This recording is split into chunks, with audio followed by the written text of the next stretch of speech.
Alors, Bezrat Hashem, le soir de ce matin, Vayomer Adonai Moshe, Bo el Paro, ki ani ichbati et libo. Alors, dans Parashat Bo, qu'est-ce qui arrive? Hashem, il parle, il envoie Moshe Rabbeinu pour parler au Pharaon. Première fois, il est venu chez lui, il lui dit, Mi Hashem, qu'est-ce que tu me parles d'Hashem? Qui c'est Hashem Bechlal? Tu ne connais pas. Et le Midrash, il a dit, sa chutzpah, c'était, il connaissait tellement de Dieu dans le monde, tellement d'Avodah Zara, il avait des registres d'Avodah Zara. Il a sorti tous ces registres, il a commencé à fouiller, il a dit, j'ai jamais vu le nom Hashem. Lo yadati Hashem, moi je ne connais pas Hashem. Comme ça il disait, le chutzpan, c'est la chutzpah de Paro. Toi, Hashem, il dit, quoi? Enchanté. Alors on va faire la connaissance. Il me prend son bâton, il le jette par terre, va il est nahash. Il dit, quoi, tu t'amuses avec moi? Il dit, Paro. Moi, je vais le faire. Il a emmené des petits-enfants, ils ont pris des bâtons, ils ont jeté, ils sont devenus nahash. Monsieur va dire, ah, c'est pas la fin, allô. Attends une seconde. Il a pris le bâton, il a retourné, le serpent, il a retourné en bâton. Le bâton, il a avalé leur serpent. Ah, kola kavod. Ça ne m'impressionne pas. Il est parti. Voyez, il est sorti, il est parti. Le lendemain, il vient chez lui, Moshe Rabbeinu, il frappe l'eau, ça devient du sang.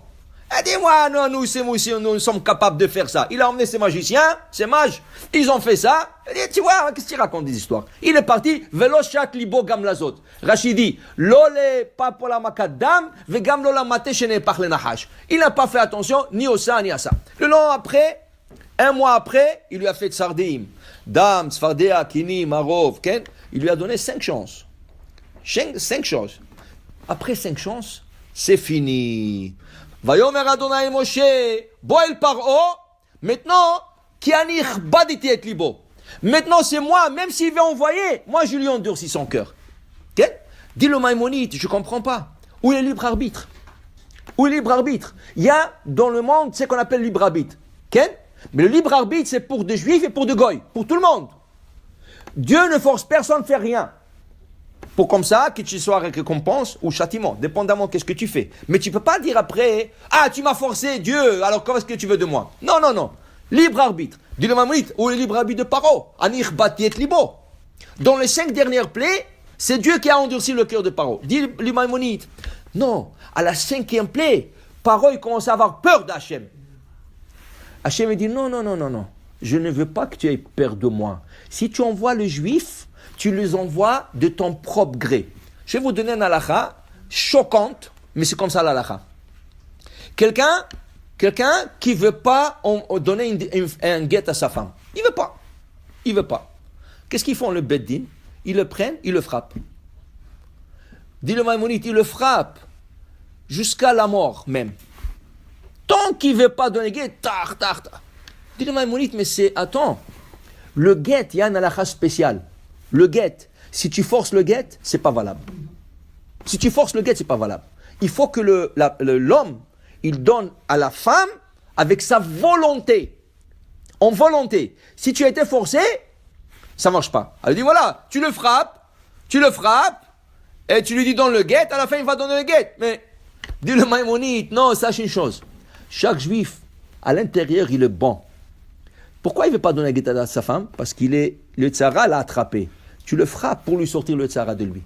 Une fois que le tzara est sorti, quand il dit je vais donner, maintenant c'est la bonne chose qui part de lui. Alors c'est pas forcé, c'est de propre gré. Comme ça explique le Maïmonide cette halakha. De propre gré. Pourquoi? Parce qu'en vérité il veut donner le guet.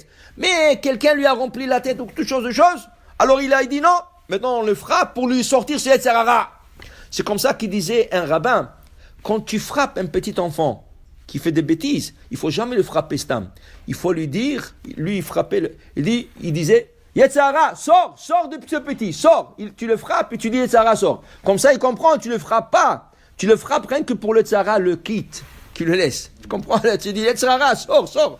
Donc, mais kitsour, par haut, Irbati et libo. Dis le Maïmonide, où est le libre arbitre ici? Où est le libre arbitre? Il dit justement, parce que par haut il avait peur. Il voulait envoyer les Juifs à la 6e plaie. Mais il n'a pas fait ça de son gré. Il n'a pas fait par volonté, par Bechira Chofshit. Il l'a fait pourquoi? Parce qu'il avait peur. Dit Dieu, non. Anir bati et libo. Je vais lui endurcir le cœur pour qu'il arrive maintenant à sortir la vérité. Chez les parents, c'était le contraire. En lui endurcissant le cœur, c'est là qu'il disait vraiment qu'est-ce qu'il voulait. Qu'est-ce qu'il disait? Non, je ne les envoie pas. Alors les 5 dernières plaies, Dieu lui a endurci le cœur pour qu'il puisse dire qu'est-ce qu'il veut vraiment. Est-ce qu'il veut les envoyer ou pas? Alors jusqu'à la dernière plaie, il n'était pas prêt à les envoyer, et c'est pour ça qu'il a été puni. Alors il dit ici le Zohar, alors viens quelque chose, viens entendre quelque chose. Il dit, Patach, Rabbi Yehuda, Patach Vama, Rabbi Yehuda, le chaver de Zohar, il dit, Ashrei ha'am yodeh teruah be'or panecha elechun. Il dit ici, 20 va dire Rabbi Yehuda, combien il faut faire attention d'aller dans le mitzvot Torah Masim Tovim pour qu'Akadosh Baruch Hu ne te bloque pas, chas v'shalom, la possibilité de faire tchouva. Mais sache une chose, tout acte de mitzvah est acceptable. Qui veut dire quoi? Im yesh alav meli malach melitz echad mini elef. Dit le Chachamim, tu fais une mitzvah, tu crées un malach. Mais ce malach là, il a 1000 morceaux en lui. Il est divisé en 1000 parties. Tac, tac, tac, 1000 parties. Mais non, tu fais une mitzvah shlema, belev shalem, kavana, mais le malach est complet. 50%, le malach est moitié. Mais il a quelque chose. Mini elef. Même s'il y a 1 millième dans ce malach, tu as créé un malach. Tu as créé un malach. Pourquoi? Ça prend 1 millième. Alors, im yesh alav malach militz echad mini elef. 1 millième dans ce malach, 1 millième dans ce malach, qui est ton avocat. Il est ton avocat, ok?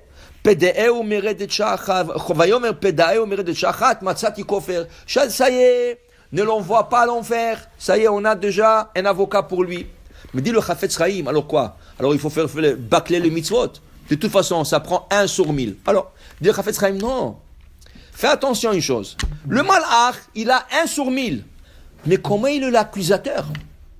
Tu as fait une mauvaise action, tu as créé un malach. Mais ce malach, le noir là, il est accusateur. Lui, il est complet. Alors tu prends un grand malach complet et tu veux te défendre avec un petit malach qui a 1 sur 1000. Comment le petit 1 sur 1000 va se défendre contre 1000? C'est impossible. Dis le Chafetz Chaim, tu as intérêt toujours à faire de grands mitzvot pour que ce grand mitzvot puisse te défendre. Parce que tu ne connais pas l'accusateur. Comment tu as fait la Avera? Peut-être tu as fait la Avera Belev Shalem, Velef Shabetza Hasve Shalom. Tu as fait la Avera en plein, avec plein de ta'ava, désir. Alors là, tu as créé un grand malach, mauvais. Et là, tu vas le défendre, tu vas te défendre avec un petit. Ça ne marche pas. Okay? Mais, une chose, il faut savoir. N'importe quoi, c'est bon. Pourquoi? Dis Chachamim, la Gemara dit comme ça. Quelqu'un mange un sandwich non kosher. Submarine, grand comme ça, Subway, là il a acheté ce Subway, un grand submarine, il a acheté tout un truc. Il a mangé, il lui restait encore un bout à manger. Arrive son ami, il dit, Haïm, qu'est-ce que tu fais, Haïm? Tu ne crois pas mes yeux, tu manges ce non kosher, qu'est-ce qui t'arrive? Pas. Alors maintenant il y a 2 choses que Haïm peut faire. Ou il peut lui dire, écoute, j'ai profité qu'est-ce qui me reste? Laisse-moi finir le dernier bout. Demain, je ne mangerai pas. Il peut faire ça, ou il peut dire, Mechila, tu sais, vraiment, je ne sais pas qu'est-ce qui m'a pris, je laisse. Si il mange le dernier bout, il va être puni à 100%. S'il lâche le dernier bout, il crée un malach. Pourquoi? Parce que maintenant, dis-moi, c'est fort ça. Tu as déjà eu le plaisir, tout le chemin, et à la dernière seconde, tu t'arrêtes. C'est très fort. Alors, ils disent, Chachamim, tu crées un grand malach. Parce que résister à la tentation à la dernière minute, c'est très grand. Alors, on ne dit pas ça, mais il a mangé déjà 90% de ce sandwich. Pas grave. Le 10% qui lui reste, c'est pas un millième d'un malach, c'est un grand malach. Parce que ça a pris beaucoup de force, et de conviction de laisser le péché. Alors chaque action compte. Ne dis pas petit, alors ça ne vaut pas la peine. Non, même 1 millième c'est bon. Parce que ce 1 millième de fois, il peut être très très grand. Alors pour dire, il faut toujours pratiquer la mitzvot. Mitor shelo lishma, balishma. Même s'il ne le fait pas à 100%, ça va arriver un jour qu'il va le faire bien comme il faut. Baruch Adonai le'olam. Amen ve amen.